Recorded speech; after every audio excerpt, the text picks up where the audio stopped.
This is Bumper to Bumper TV.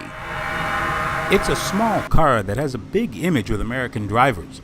After all, when the Mini was reintroduced to the North American market a few years ago, fans were in a frenzy to get one, especially after its embrace by celebrities and in the movies.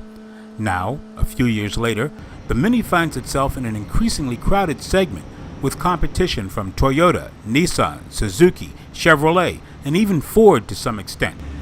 To hold its place in that niche, Mini offers 4 or 5 versions of the car, depending upon how you look at it.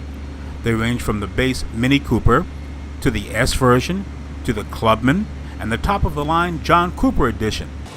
They share a base 1.6-liter 4-cylinder engine that can deliver either 118 horsepower, or when it's tweaked with a turbocharger, it becomes a 172 horsepower fire breather tied to a choice of a 6-speed manual transmission built by Getrag or the 6-speed automatic from Aisin.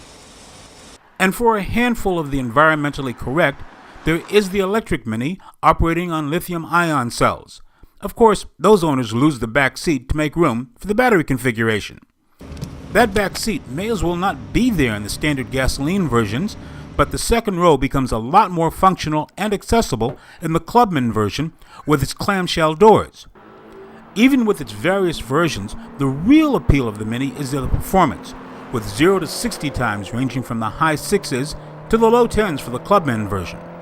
Compared to other entries in the segment, the British car still leads the pack.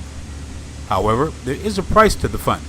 Prospective buyers soon learn that when desirable options like satellite radio, iPod connections, and navigation systems are factored into the deal, the Mini moves from being an entry-level vehicle to something priced in the low end of the luxury segment.